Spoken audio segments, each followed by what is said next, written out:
Between the pandemic and social justice issues across the country, more people are purchasing firearms for the first time. Last month, background checks for guns just in Minnesota reached more than 27,000. That is more than triple the amount of background checks in the same month last year. And most recently, we have seen political violence result in shootings in Wisconsin and Oregon. John Wood Jr. is an ambassador with the national organization Braver Angels. And John, you wrote something over the weekend that prompted me to contact you to have a deeper conversation about this. You are, for people who don't understand what Braver Angels is, instead of me trying to explain it, why don't you let them know? We've talked about it many times here at 6:30. Yeah, that's right. So Braver Angels, and by the way, thank you so much for having me back on. Always a pleasure. Braver Angels is the largest grassroots bipartisan organization in America dedicated to the work of political depolarization. And so what that means in a nutshell is that we are focused on the work of creating the channels for dialogue between Americans on either side of the political aisle, throughout the political spectrum, as well as for collaboration and ongoing relationship building across these divides too. And so our focus has been on the political divide, but it is also very much on playing a constructive role in facilitating the dialogue that needs to take place across racial issues in the United States. And so obviously this is a time where, we feel that our work is very much needed and very much relevant. And when you wrote this weekend about President Trump and Black America, I just want to quote what you had put out about, in the context of race, for so many African Americans and others, there's a powerful belief that this moment in time constitutes an opportunity for justice and understanding of the plight of Black people in America. That this says President Trump largely stands in the way of. Why do you say that? I know there are plenty of African Americans who don't agree with that. Well, and so just to be clear, so that you're quoting from a newsletter that I wrote for Braver Angels just the other day. And so in saying that, I'm saying that this is the way that many African Americans feel. Many African Americans and other Americans, obviously, feel that President Trump is standing in the way of racial progress and this kind of awakening understanding of the reality of Black America, while at the same time, many Americans, including a number of African Americans, certainly, and this is borne out as increasing according to some polls, feel that President Trump is indeed representing the interests of Black people, right? And so you have a spectrum of differences of opinion, but for people who feel critically towards the president, I believe that the sense is that President Trump is largely disregarding of a reality of structural racism in the country that harkens back to a long history of persecution and prejudice in this country, beginning with slavery, running not just through the 1960s, but even after the Civil Rights Movement.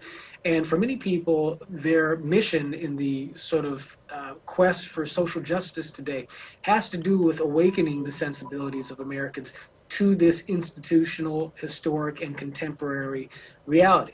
But again, there's another side to that coin, even among African Americans, many of whom feel that the idea of systemic racism is perhaps exaggerated or otherwise not borne out in the experiences that certain Black people have had in America, where they feel that they themselves have not been such a victim of some of these things. And so providing the space for us to speak honestly, with genuine nuance and genuine sensitivity and with open ears, with individuals in a racial and a partisan context who can hear what it is we're saying, who can take our stories on board with each other in the process of dialogue.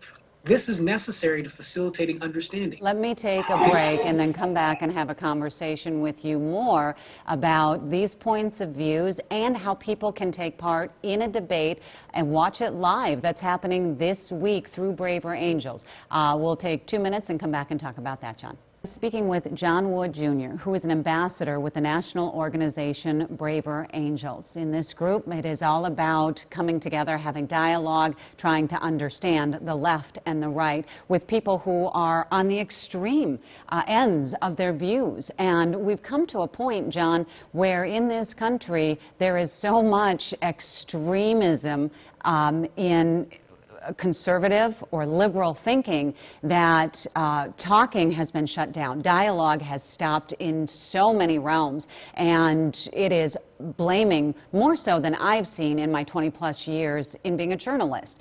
So I know that Braver Angels started as Better Angels back in 2016 after President Trump and Hillary Clinton, the presidential race. Where are we at right now, and where is Braver Angels with trying to bring the extreme sides together? Right. Well, look, I mean, it's something that we do on literally a weekly and even a daily basis. So Braver Angels has a wide variety of vehicles for fostering these sorts of conversations and connections. I mean, some of what we do is very much in an educational sort of range. We have things called skills workshops where we teach people how to communicate in a depolarizing fashion, for instance. But the major sort of hook of our programming at present centers around fostering debate, political debate, in a way that is not about zero-sum humiliation of your opponent, but rather building up understanding of where the other side is coming from so that we can humanize our differences rather than demonize them. And so this week, on Thursday, we are going to be holding a Braver Angels debate, which is it's going to be a bit of a special edition of this, where we're going to be featuring probably between about 20 or 30 or so grassroots leaders, ordinary Americans, as well as Braver Angels members from across the country, predominantly African American, not exclusively, from each side of this question. And the question is, has President Trump been good for Black America? Right? This is an opportunity for Americans to participate in a conversation that calls forth the opinions of folks from across the political spectrum, but who are coming from real communities and who have real lived experience to be learned from, to be able to participate in and observe a conversation which will highlight facets of the American experience that doesn't just clarify the issue, but really gives you a better sense of where people on the other side are coming from. Why have it based around, is President Trump good for Black America? Because the politics of this is so much wider. And I know that the presidency, it goes from the top down, but it's so much broader than that. Why focus on the president and not on politics in general? Sure. Well, I mean, we do. So just about each week, we have Braver Angels debates, not to mention podcasts, articles, essays, and other sorts of event forums, which deal with different aspects of our political life, right? And so, you know, we've had Braver Angels debates on immigration policy, on climate change, on whether or not systemic racism is in fact a plague on America in the way that some folks say that it is. And when we word these topics, of course, there's always a little bit of tension in terms of, well, are we wording it in a way that's going to seem to have more of an appeal to folks? And that right there is my point. Because when you say, is President Trump good for Black America, that almost then has the connotation that this will be an anti-Trump kind of debate. And I want people to understand that that is not the purpose of this. No, it is absolutely not the purpose of this. And actually, conservatives and folks who are supporting President Trump are registering to participate in this debate at a rapid clip. And so, no, but you're 100% correct. Braver Angels takes no position with respect to policy, with respect to endorsing political candidates. We are evenly bipartisan in our leadership. Our membership is bipartisan.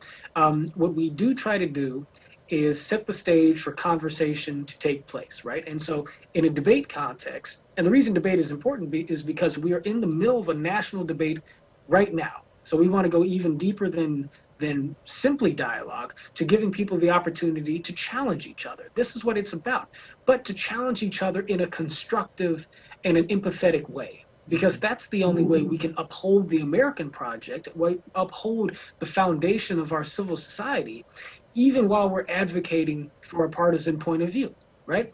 And so finding a context for the American people to do that, well, that's just what Braver Angels work is about. at this moment in time. And that is why I joined Braver Angels more than a year ago, because in the job that I have, it is so important to listen to different people on various topics, especially when it comes to politics, because the blame is heavy and the unrest right now is really difficult. John, I hate to have to cut this interview short, but we will put links to the Braver Angels website as well as to the debate so that people can register. I will be joining, and I appreciate your time.